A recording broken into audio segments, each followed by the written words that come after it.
విద్యుత్ సంస్థలు కూడా అప్పులు లేని విద్యుత్ సంస్థలు లేవు, లాభాలు ఉన్న విద్యుత్ సంస్థలు లేవు భారతదేశం మొత్తంలో. రాజస్థాన్, వీళ్ళు నిన్న మొన్నటిదాకా వెళ్ళిన రాజస్థాన్లో 89,000 కోట్ల నష్టాలు ఉన్నాయి విద్యుత్ సంస్థలకి, అప్పు 53,000 కోట్ల అప్పు ఉంది. వీరు వెళ్ళిన రాజస్థాన్లో, నిన్నటి వరకు ఉన్న రాజస్థాన్లో 53,000 కోట్ల అప్పు, 89,000 కోట్ల నష్టాల్లో ఉన్నాయి రాజస్థాన్ విద్యుత్ సంస్థ. ఇంత చేస్తే కూడా ఏమన్నా విద్యుత్ రైతులకు ఇచ్చిందా అంటే అది లేదు. రైతులకు 6-7 గంటలకు మించి ఇస్తున్న వాళ్ళు లేరు. అప్పు చేసినామా, అడుకొచ్చినామా, ఇంకోటి చేసినామా, ఇక్కడ రైతులకు కడుపు నిండా ఇచ్చినాం మేము.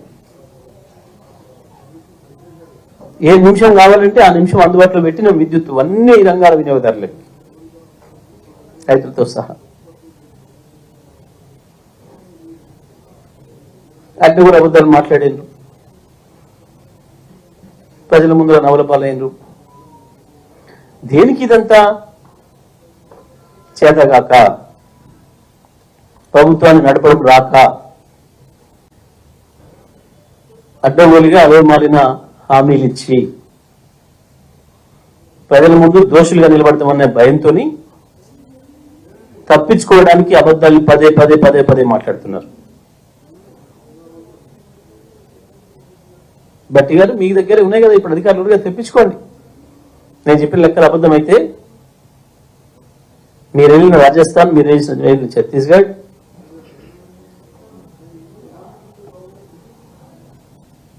ఇవాళ మీరు వెళ్తున్న కర్ణాటక, మధ్యలో మీరు వచ్చిపోయిన మహారాష్ట్ర, ఆ తర్వాత మధ్యప్రదేశ్,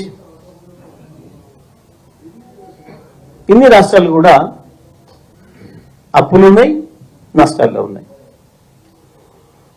మధ్యప్రదేశ్ అప్పు నష్టం 56,000 కోట్లు, ఉత్తరప్రదేశ్లో 70,000 కోట్లు, ఏపీలో 25,000 కోట్లు, మహారాష్ట్రలో 25,000 కోట్లు. అప్పులు కూడా అదే పరిస్థితులు ఉన్నాయి. ఉత్తరప్రదేశ్ అప్పు 81,000 కోట్లు, మధ్యప్రదేశ్ అప్పు 50,000 కోట్లు, రాజస్థాన్ అప్పు 53,000 కోట్లు, తమిళనాడు 145 లక్షల కోట్లు.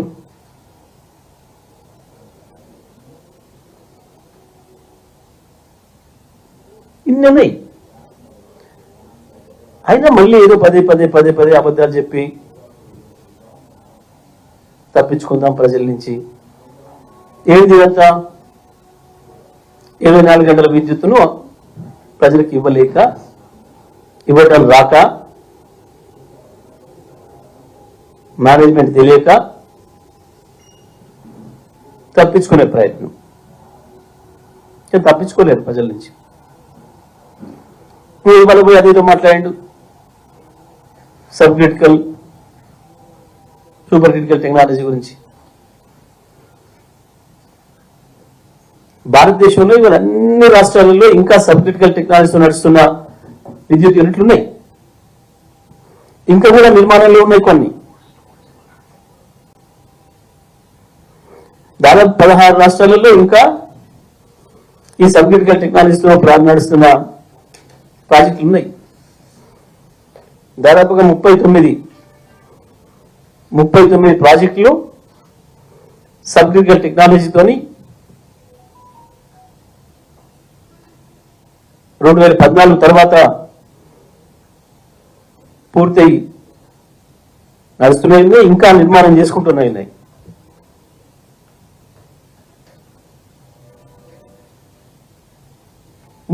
ఒకటి కాదు, 2 కాదు, భారతదేశంలో ఉండే సగం రాష్ట్రాలలో ఇప్పటికీ సబ్ క్రిటికల్తో నడుస్తున్నాయి. ఈ రాష్ట్రంలో కూడా ఉన్నాయి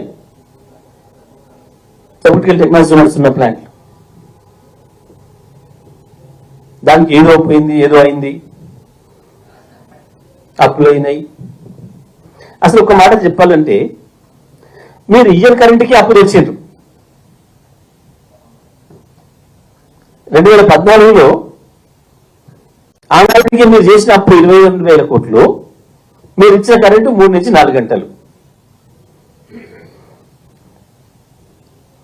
ఇయ్యలేదు అప్పు అప్పు అని మాట్లాడుతున్నారు. అసలు మీరు తెచ్చిన అప్పు, మీరు తెచ్చిన 22,000 కోట్ల అప్పు ఇప్పటి వరకు లెక్కేసుకుంటే 58,000 కోట్లు అయింది. 5,000 డబ్బులు ఇస్తే కూడా 22,000 44,000 అయింది. 44 ఇప్పుడు 88 అవుతుంది. ఎవరిని అడిగినా ఏ సాధారణమైన బ్యాంకర్ని అడిగినా చెప్తాడు, సాధారణమైన రైతుని అడిగినా చెప్తాడు. అప్పు వచ్చిన వాళ్ళు ఎవరు అడిగినా చెప్తారు.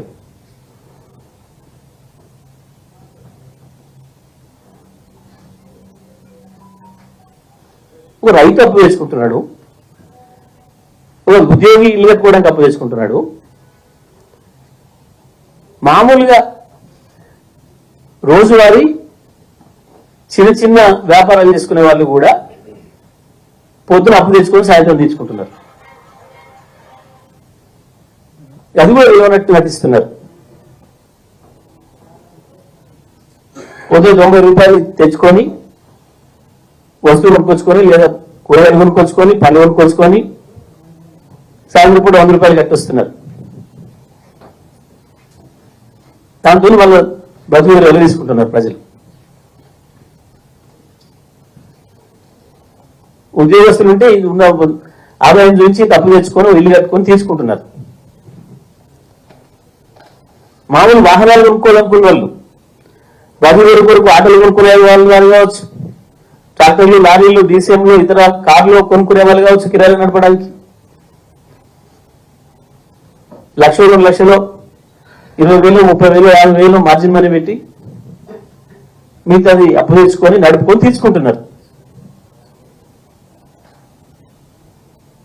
ఇంత సాధారణమైన విషయం ఇది. నవ్వుకుంటున్నారు మీరు మాట్లాడే మాటలు విని ప్రజలు. అప్పుల గురించి మీరు మాట్లాడుతుంటే తప్పించుకోవడానికి మీరు మాట్లాడుతున్న విషయం ప్రజలు గమనించి ఎప్పటికీ గ్రహించారు.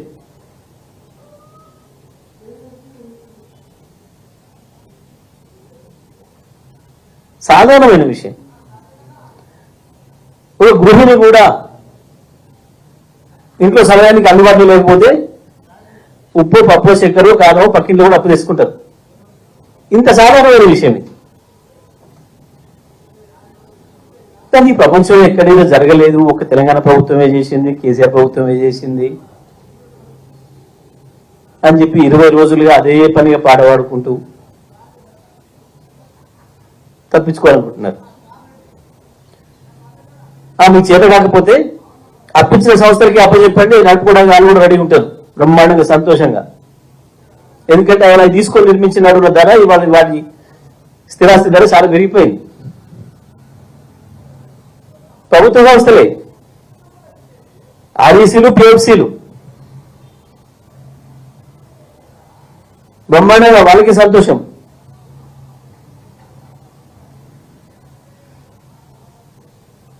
ఇంత సోయి లేకుండా, ఇంత తెలివి లేకుండా ఏదో తప్పించుకుందాం ప్రజలు అడుగుతారు. 200 యూనిట్ల ఫ్రీ కరెంట్ అడుగుతారు. 24 గంటల కరెంట్ ఇవ్వాల్సి ఉంది. మొదలైంది అప్పుడే మీ భాగవతం. మాట్లాడుకుంటున్నారు ప్రజలు.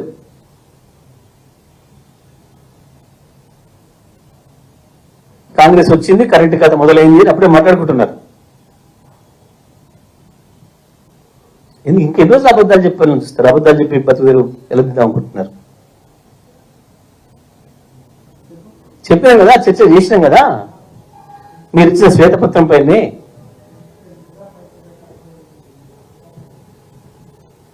ఏదో సబ్క్రిటికల్ టెక్నాలజీలో ఏదో ప్రపంచం ఆగిపోయింది. దేశంలో ఎందుకు ప్రపంచం అంతా వాడుతున్నది సబ్క్రిటికల్ టెక్నాలజీ. ఈ మధ్యనే కదా కొత్త రూల్స్ తెచ్చుకుంది, కొత్తగా మార్చుకుంటున్నది. ఏం చెప్పింది చట్టంలో? పాతవి సబ్క్రిటికల్ టెక్నాలజీలో నిర్మాణం అయింది, బట్ సమయం అయిపోతే మళ్ళీ పెట్టొద్దు, కొత్తవి పెట్టుకోండి, కొత్తవి పెట్టేప్పుడు సూపర్ క్రిటికల్ పెట్టండి. 2017 లోపల పూర్తి చేయగలిగిన ఉంటే సబ్ క్రిటికల్ పూర్తి చేసుకోండి. చట్టంలో ఉంది. దాని ప్రకారమే వాళ్ళు 2017 మార్చి లోపల మేము ఇస్తామన్నారు కాబట్టి మనం తీసుకున్నాం. ఈ విషయం అసెంబ్లీలోనే చర్చ చేసి మీకు చాలా సందర్భాల్లో మీకు జ్ఞానోదయం కలిగించిన ఆనాడు ప్రతిపక్షంగా సరిపోలేదంటే పాలపక్షంగా వచ్చినాక కూడా అర్థమయ్యేటట్టు చెప్పినాం. ఇంకా మాకు అర్థం కాలేదు, అందులో ఏందో ఉంది భూతం దయ్యం మాకు అర్థం కావట్లేదు అంటే అది మీ చేత అర్థం కాకపోవడం మీ తప్పు, మాది కాదు. ప్రజలకు అర్థమైంది 24 గంటల కరెంటు కేవలం కేసీఆర్ వల్ల వచ్చింది అని. దాన్ని నిలబెడతారా పెట్టలేరా అది చూపించుకోవాలి. మాకు ఏంటి ఉరుకొచ్చి ఇప్పుడు మీకు ఎట్లా ఉందనుకోలే గట్ల ఉందనుకున్నాం. ఒక ఆయన లంక బిందులు అనుకొని వచ్చామంటాడు, ఒక ఆయన ఇంకోటి ఉందనుకొని వచ్చినట్టాడు, ఒక ఆయన ఇంకోటి ఉందనుకొని వచ్చినట్టాడు. అదే మేము ఏం చేయాలి పోయి ఏం కనబడతలేదు ఒక ఆయన అంటుండేట. ఉంటాయి లంక బిందెలు. ఏ రాష్ట్రంలో ఉన్నాయి, ఏ దేశంలో ఉన్నాయి? ఎన్నికలకు మీరు వెళ్ళిన రాజస్థాన్లో ఎన్ని లంక బిందెలు ఇచ్చిపోయారు ఇప్పుడు వచ్చిన ప్రభుత్వానికి? ఈ ఛత్తీస్గఢ్లో ఎన్ని లంక బిందెలు ఇచ్చారు?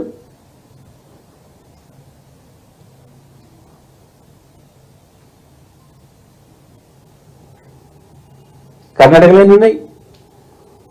ఎన్ని గంటలు కరెంట్ ఇస్తున్నారు?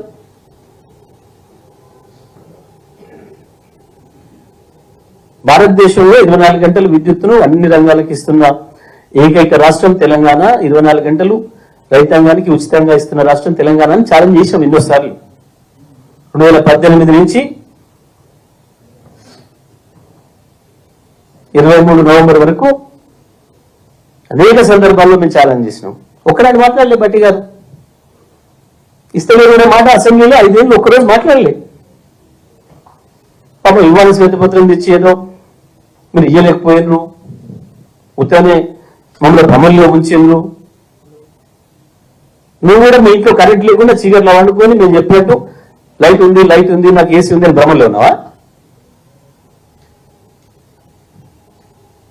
మీరు మీ సీఎం గారి ఇంట్లో 24 గంటలు కరెంట్ లేకుండా మా కేసీఆర్ చెప్పిండు కాబట్టి ఉన్నది అనుకోని ఇదైందా?